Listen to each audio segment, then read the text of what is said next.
आज जब इन तस्वीरों को मैंने सबसे पहले देखा तो उस समय मुझे उत्तराखंड में धराली में हुई आपदा याद आ गई। हिमालयी क्षेत्रों में जो तबाही हमने अपने देश के भीतर हिमाचल प्रदेश, जम्मू कश्मीर, उत्तराखंड में देखी हैं, वैसी ही बुरी यादें आज नेपाल की इस परिस्थिति को देखकर एक बार फिर जहन में ताजा हो गई। आज सभी के मन में ये प्रश्न है कि हिमालयी क्षेत्र में इन आपदाओं का अर्थ क्या है, इनके पीछे के कारण क्या है, आखिर कैसे, क्योंकि बारिश नहीं हुई तो इतनी बड़ी मात्रा में सैलाब कहां से आया, कैसे आया, और इसे लेकर इस समय वैज्ञानिकों के बीच में भी मंथन चल रहा है। अलग अलग तरह की थ्योरीज इस वक्त चल रही हैं, लेकिन इन सब के बीच ग्लेशियर का फटना, कैसे वहां पर इतना पानी एकत्रित था जो सैलाब बनकर आया और नेपाल में एक बड़े हिस्से को अपने साथ बहाकर ले गया, ये सवाल लगातार बना हुआ है।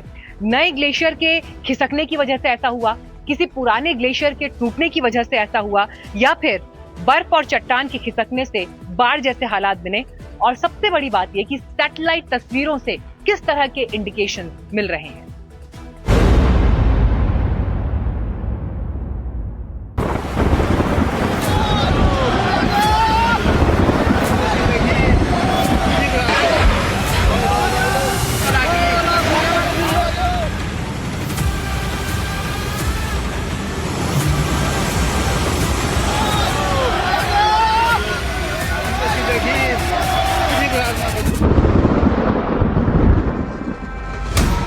नेपाल में इस वक्त मौत का सन्नाटा है, अपनों को खोने का दुख है और भयानक त्रासदी के जख्म है। लेकिन इन जख्मों का स्टार्टिंग पॉइंट आखिर क्या था?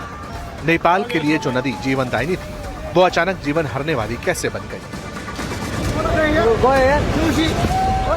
ये तस्वीरें नेपाल के नेशनल डिजास्टर रिस्क रिडक्शन और मैनेजमेंट अथॉरिटी के सोशल मीडिया अकाउंट से शेयर हुई हैं। तबाही को लेकर पहला असेसमेंट साझा किया गया। शुरुआती स्टडी से पता चलता है कि नेपाल चीन के रसुआगढ़ी बॉर्डर क्रॉसिंग से लगभग 20 किलोमीटर उत्तर पूर्व में नेपाल चीन बॉर्डर पर बर्फ और चट्टान खिसकने के कारण लेंधे नदी में ग्लेशियर से जुड़ी बाढ़ आई। इसका मतलब यही लगता है कि पलक झपकाते ही गांव के गांव लील लेने वाला यह सैलाब किसी बरसाती तूफान से नहीं, बल्कि हिमालय की गोद में छिपे एक खौफनाक साइंटिफिक ट्रिगर से आया था। एक्सपर्ट्स की शुरुआती रिपोर्ट बताती है कि यह सामान्य बाढ़ नहीं, बल्कि पहाड़ों के ऊपर बने एक वाटर बम के फटने का नतीजा थी। काठमांडू यूनिवर्सिटी के प्रोफेसर और दूसरे वैज्ञानिकों के मुताबिक तबाही का केंद्र नेपाल तिब्बत सीमा पर बहने वाली लेंदे नदी बना। शुरुआती वैज्ञानिक जांच से पता चला है कि ऊपरी तिब्बती इलाके में बर्फ और पत्थरों का एक विशाल हिस्सा टूटकर सीधे लेंदे नदी में गिर पड़ा, यानी आइस रॉक एवलांच आया, और फिर इसी हिमस्खलन ने नदी के संकरे रास्ते को पूरी तरह ब्लॉक कर दिया। नदी का पानी वहीं रुकने लगा और कुछ ही देर में एक अस्थायी झील बन गई। जब पानी का दबाव हद से ज्यादा बढ़ा तो वो बर्फीला बांध एक झटके में टूट गया और बेतहाशा पानी तबाही बनकर नीचे दौड़ पड़ा। मैं कुछ बातें सुन रही हूँ कि झील फट गई, जिसे ग्लोव कहते हैं। मुझे भूकंप की बात भी पता चली है और रिपोर्ट है कि हिमस्खलन भी आया। अब ये तीनों एक दूसरे से जुड़ी हैं और एक दूसरे को कंट्रोल कर रही हैं। इससे ग्लेशियर कैसे ट्रिगर हुआ और बारिश भी कम हुई, ना के बराबर हुई, क्योंकि अगर आप धराली हादसे को भी देखेंगे तो वहाँ भी बारिश कम हुई थी। 8 mm की बारिश हुई थी। इसलिए मुझे लगता है कि हम सिर्फ अनुमान लगा सकते हैं, लेकिन ये सही है कि हिमालय में हलचल तो हो रही है, और अगर आप सैटेलाइट डेटा देखें तो उसमें एक झील फटती दिखाई दे रही है। इन तस्वीरों और मैप पर नजर डालेंगे तो नेपाल में तबाही का सिस्टम और क्लियर होगा। यह है नेपाल के उत्तर में रसुआ जिला, जो चीन के तिब्बत से जुड़ा हुआ है। ये पूरा ऊंचे पहाड़ों वाला इलाका है। भोटे कोशी नदी में अधिकतर पानी तिब्बत से ही आता है। अब नजर डालते हैं दूसरी तस्वीर पर। इसमें एक और चीन है और दूसरी ओर नेपाल। तिब्बत में भोटे कोशी नदी के पीछे पोछो या मात्सांग सांगपो कहते हैं। तिब्बत में भोटे कोशी नदी को पोछू या मत्सांग सांगपो कहते हैं और नेपाल में आगे जाने पर इसे त्रिशूली कहते हैं। तिब्बत में भोटे कोशी नदी झांग जांगबो ग्लेशियर से निकलती है। ये ग्लेशियर 8013 मीटर ऊंचे शीश पांगमा पर्वत के दक्षिणी ढाल पर है। भोटे कोशी की एक सहयोगी नदी है जिसे लेंदे कहते हैं, जिसका काफी पानी भोटे कोशी में आता है। लेंदे नदी का कैचमेंट इलाका नेपाल के लांगतांग इलाके का उत्तरी छोर है। इस इलाके में और उत्तर की ओर जाएं तो ग्लेशियर लेक हैं, जिसमें से कुछ नक्शे में दिखते हैं। माना जा रहा है कि ऐसी ही एक ग्लेशियर लेक के भूकंप के कारण टूटने से पहले लेंदे नदी और फिर भोटे कोशी नदी में सैलाब आया। बीते साल भी भोटे कोशी नदी में ऐसी ग्लेशियर लेक टूटने से भारी बाढ़ आई थी। तब 24 लोग लापता हो गए थे। हमें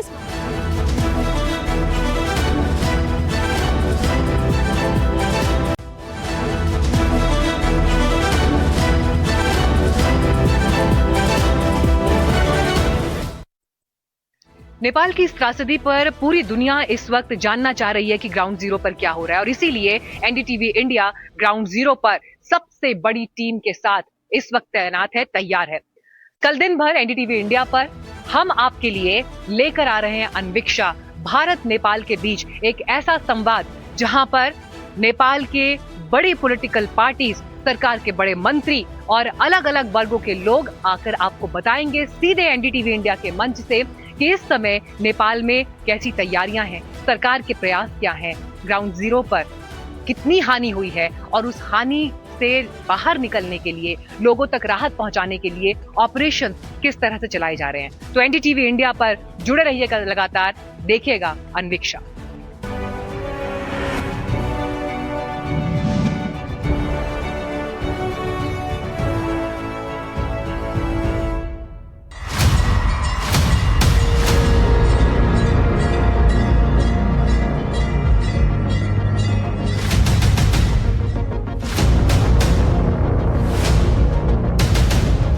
हिमालय की गोद में बसे नेपाल पर पूरी दुनिया की नजर टिकी हुई है।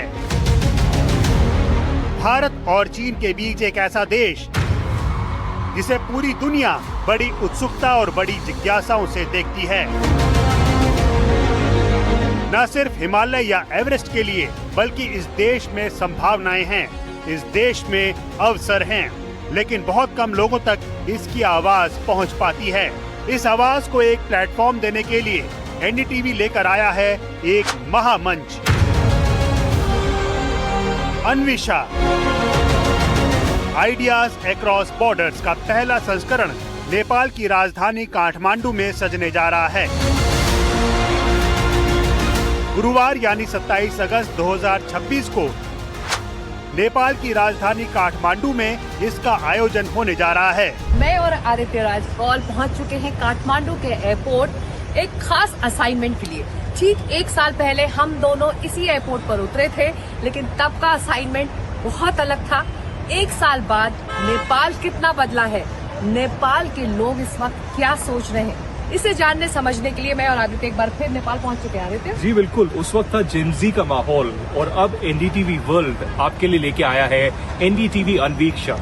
पिछले 30 साल से एनडीटीवी पूरे भारतवर्ष में हर कोने पे कार्यक्रम करता आया है और अब आप पहली बार देखेंगे भारत के बाहर भी एनडीटीवी कूच कर रहा है और एनडीटीवी वर्ल्ड हिमालय की चोटी से यहाँ पर नेपाल के काठमांडू के प्रांगण में आप देखेंगे, चाहे वो नेपाल की सरकार हो, भारत सरकार हो या बड़े बड़े अभिनेता हो, मनीषा कोइराला हो या फिर भारत के राजदूत, कई ऐसी शख्सियतें हैं जो भारत और नेपाल के रिश्तों के बारे में बातचीत करेंगे।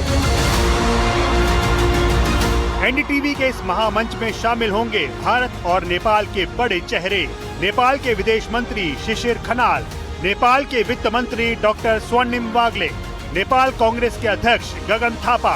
We are turning a page in Nepal's political economy on the bedrock of good governance and bold reforms.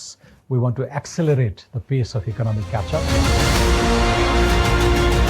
इनके अलावा होंगी फिल्म अभिनेत्री मनीषा कोइराला, भारत में लोकसभा सांसद, लेखक और पूर्व डिप्लोमेट शशि थरूर, बीजेपी के सांसद रविशंकर प्रसाद और कई दूसरी हस्तियां।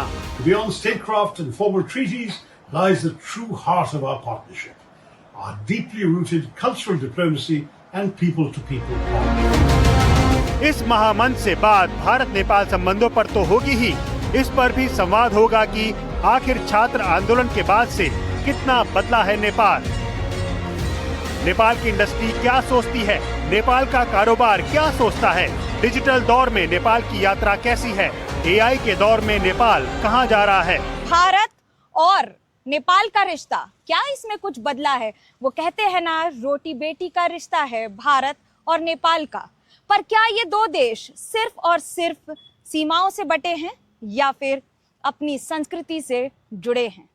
और इन सब के बीच में आपको हम एनडीटीवी पर 3 दशकों की उसकी भूमिका के तहत एक बार फिर बताएंगे कि भारत और उसके पड़ोसी देशों में संबंध कैसे हैं सुधार की ओर, क्या बदला है और किसे बदलने की जरूरत है। अन्वीक्षा नाम प्राचीन भारतीय परंपरा के शब्द अन्विषिका से लिया गया है।